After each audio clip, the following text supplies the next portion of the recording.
Good morning students, I am Sunil Sharma from Krishna coaching classes. आज मैं फिर वही चैप्टर लेके आया हूँ जो चैप्टर मैंने छोड़ रखा था। कुछ बच्चों ने मुझ पर कमेंट करके पूछा था कि सर विविक्तकर क्या होता है, तो मैं आपको आज विविक्तकर के बारे में बताऊंगा, कुछ क्वेश्चन उसके एक्स्ट्रा भी कराऊंगा। ठीक है, वैसे एक्सरसाइज 4.6 है, इसमें ये क्वेश्चन नंबर 4 है। क्वेश्चन नंबर 4 में ये दिया हुआ है √3x² - 2√2x - 2√3 0 का विविक्तकर ज्ञात कीजिए। तो विविक्तकर कोई चीज नहीं होती, मैं पहले ही बता चुका था बेटा, आपको शायद समझ नहीं आई होगी। विविक्तकर d = v² - 4ac की वैल्यू होती है, उसी को हम विविक्तकर कहते हैं। तो मैंने यहाँ सबसे पहले काम तो क्या करते हैं हम कि a की वैल्यू निकालते हैं। a की वैल्यू निकाली हुई है मैंने यहाँ पे, तो x² का गुणांक a होता है तो √3, x का गुणांक b होता है चिन्ह सहित, तो b की वैल्यू आ गई -2√2, और जो अचर पद होता है वो c की वैल्यू आ गई -2√3। ठीक है, अब विविक्तकर ज्ञात करना है तो आपको सिर्फ और सिर्फ d की वैल्यू निकालनी है, कुछ नहीं करना आपको। d = v² - 4ac, b की वैल्यू मैंने यहाँ पे लगाई -2√2x², 2√2 का स्क्वायर सॉरी -4, a की वैल्यू लगाई √3 और c की वैल्यू लगाई -2√3।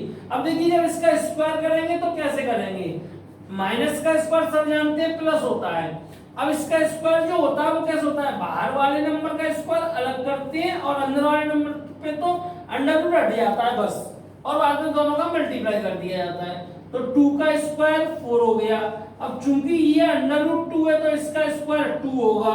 ठीक है, इधर 4 लिख दिया मैंने, इधर 2 ये है माइनस का माइनस में मल्टीप्लाई हो गया, प्लस आ गया, ये प्लस का 2 हो गया। √3 का मल्टीप्लाई √3 में करेंगे तो √2 हट जाएगा, 3 आ जाएगा। 4 2 जा 8, 4 2 जा 8, 3 जा 24, ऐड करके दोनों को 32। ये तो विविक्तकर हो गया। और इसी के आगे अगर आपसे पूछा जाता है कि इसके मूलों की प्रकृति ज्ञात कीजिए, तो आप उनको कंडीशन में बता चुका हूं, 3 कंडीशन होती है कि अगर d की वैल्यू पॉजिटिव होती है, d की वैल्यू प्लस में होती है, तो आप बता सकते हैं कि इसके मूल वास्तविक तथा असमान होंगे। चलिए ये क्वेश्चन आपको समझ में आ गया होगा विविक्तकर का। इसमें इस एक्सरसाइज में जो क्वेश्चन है मुख्य रूप से वो क्वेश्चन विविक्तकर के हैं, मूलों का परीक्षण करने के हैं। मूल बराबर हो तो k का मान ज्ञात करने के इस टाइप के क्वेश्चंस हैं, आप कर लेंगे आसानी से। ठीक है, और जब नहीं आएंगे तो नहीं आएंगे उनको आप छोड़ दीजिए, सर्कल बना लीजिए, मैं बाद में उनको बता दूंगा। अभी आप जो मैं बताता जा रहा हूं उनको करते जाइए। ठीक है, अब मैं चलता हूं नेक्स्ट एक्सरसाइज की ओर, उसमें कुछ क्वेश्चन आपको बताता हूं। देखो बच्चों, अगली एक्सरसाइज है आपकी 4.7। इसमें जो क्वेश्चन है वो है वर्ड प्रॉब्लम, यानी कि जो इवार्ती प्रश्न जिसको हम हिंदी में बोलते हैं, लैंग्वेज वाले क्वेश्चन। इसमें सबसे महत्वपूर्ण कार्य जो होता है वो होता है भाषा को पढ़ के गणित में चेंज करना। ठीक है, सबसे पहला कार्य होता है कि आप लैंग्वेज को समझ पाएं और लैंग्वेज को समझ के उसको मैथमेटिक्स में चेंज कर पाएं।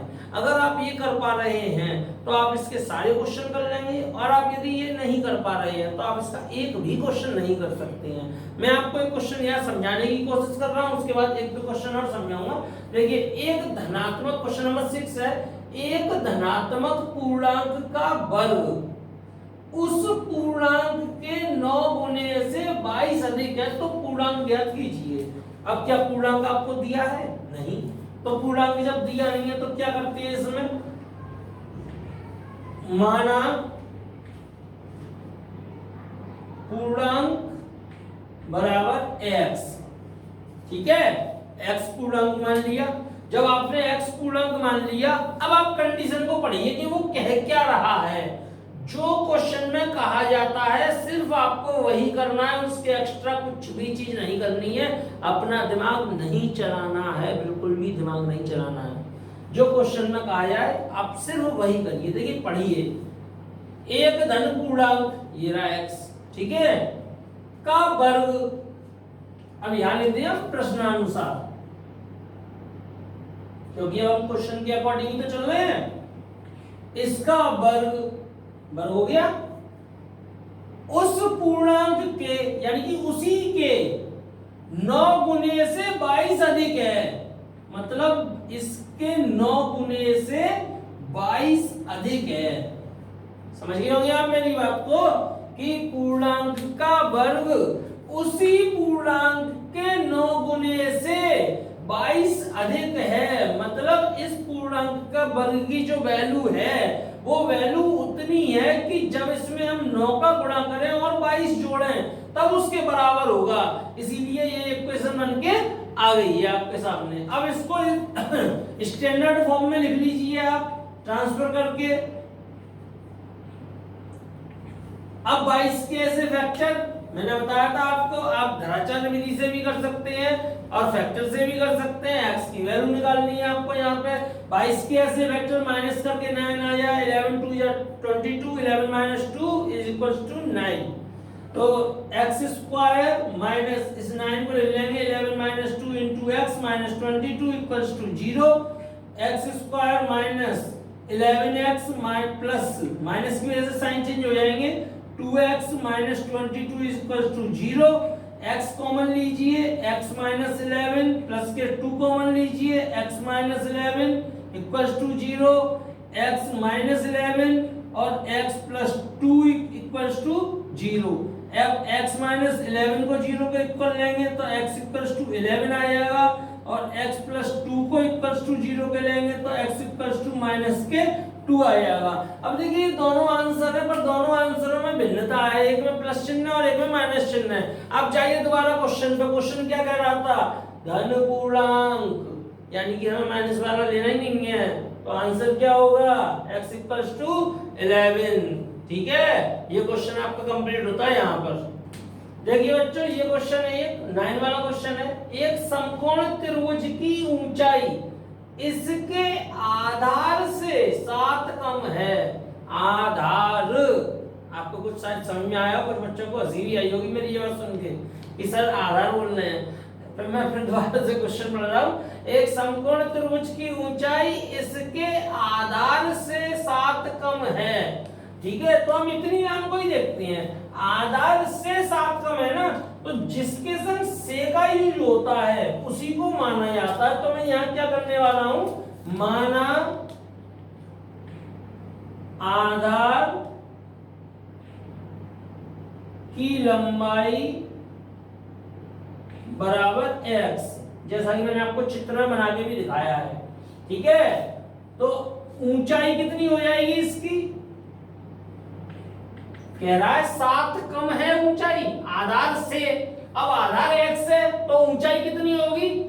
आधार से 7 कम, यानी कि x से 7 कम, तो x से 7 कम कितनी होगी? x minus 7। कर्ण कितना दे रखा है आपको? हाइपोटेनियस 13। ठीक है, अब इसको सॉल्व करने के लिए क्या यूज करेंगे हम? पाइथागोरस प्रमेय।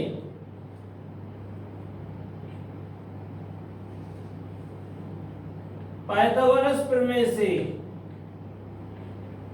पाइथागोरस प्रमेय होती है कर्ण का स्क्वायर इक्वल्स टू लंब का स्क्वायर प्लस आधार का स्क्वायर। कर्ण 13 का वर्ग, लंब कितना है आपके पास? ये रहा लंब x माइनस 7, ऊंचाई को लंब कहते हैं, x माइनस 7 प्लस इसका स्क्वायर प्लस आधार कितना है? x इसका स्क्वायर, अब होल स्क्वायर बोलेंगे तो 13 का 169 होता है, x माइनस 7 का होल स्क्वायर, तो x स्क्वायर प्लस 14 माइनस के 14x, x square plus 49 minus के 14x प्लस x स्क्वायर। पता होगा फॉर्मूला आपको, जिनको नहीं पता मैं लिख दे रहा हूं यहाँ पे। देखिए a माइनस b का होल स्क्वायर इक्वल्स टू होता है a square plus b square minus 2ab। तो पहली संख्या का वर्ग तो x का वर्ग x स्क्वायर, फिर प्लस दूसरी संख्या का वर्ग 7 का वर्ग 49 माइनस 2 गुणा पहली गुणा दूसरी, तो 2 गुणा x गुणा 7, 7 दूनी 14, 14x। ठीक है, x स्क्वायर और x स्क्वायर जुड़ के कितने हो जाएंगे? 2x स्क्वायर माइनस के 14x प्लस के 49। इसको इधर ट्रांसफर कर ले अगर हम, तो कैसी पोजीशन बनेगी? 14x प्लस के 49 माइनस के 169 इक्वल टू 0। अब देखिए 2x स्क्वायर माइनस के 14x माइनस के, जब आप माइनस करेंगे तो 9 में से 9 जाएगा, 0 बचेगा, और जो है 16 में से 4 जाएंगे तो 12 बचेंगे इक्वल्स टू 0। अब इसको और छोटा कर सकते हो, 2 से सब में डिवाइड हो रहा है, 2 से डिवाइड कर दो, x square minus 7x minus 60 equals to 0। अब 60 के ऐसे गुणनखंड करने, घटा के 7 आ जाए, 12 पंजे 60, 12 में से 5 गए तो 7 बचेंगे, तो इसको ऐसे लिख देंगे x square minus 12x plus के 5x माइनस के 60 इक्वल टू 0। x कॉमन ले लिया तो x माइनस 12 प्लस के 5 कॉमन ले लिया तो x माइनस के 12 इक्वल्स टू 0। x माइनस 12 और x प्लस के 5 इक्वल्स टू 0। एक बार लेंगे x माइनस 12 इक्वल टू 0 तो x इक्वल्स टू 12 आएगा, और एक बार लेंगे x प्लस 5 इक्वल टू 0 तो x इक्वल्स टू माइनस के 5 आएगा। ये हो नहीं सकता क्योंकि लंबाई कभी भी माइनस में नहीं होती, तो आप यहाँ क्या लिख देंगे अन्य दो भैया पूछी थी आपसे, अतः आधार की लंबाई